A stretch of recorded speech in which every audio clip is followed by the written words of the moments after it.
Hello, welcome to Moumas mini blog. তো এই ব্লগটা হচ্ছে এই সানডেতে একটু বেরিয়েছিলাম। অনেক দিন ধরে গঙ্গার ঘাটে যাওয়া হয় না, তাই ভাবলাম এই সানডেতে একটু গঙ্গার ঘাটে যাওয়া যাক। আর গঙ্গার ঘাট মানেই আমাদের প্রিয় বাগবাজার ঘাট।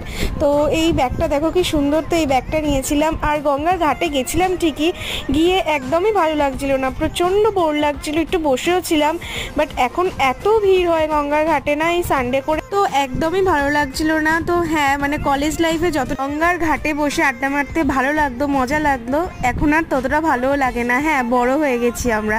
তো যাই হোক, একটু চা বিস্কুট খেয়ে ভেতর দিয়ে হাঁটতে বাগবাজারের ভেতর দিয়ে হাঁটতে আর কি শ্যামবাজারের দিকে আসছিলাম। তো এই ক্যাফেটা চোখে পড়লো। এই ক্যাফের ডিটেলস আমি পরের মিনি ব্লগে দিচ্ছি। তো সেখান থেকে একটু মোমো খেয়ে একটু ক্যাফেতে বসে টাইম কাটিয়ে তো বাড়ি চলে এসেছিলাম। তো এই রবিবারটা এইভাবেই কাটালাম। যদি ভিডিওটা ভালো লেগে থাকে, লাইক শেয়ার সাবস্ক্রাইব করে দিয়ে চলো, বাই, টাটা।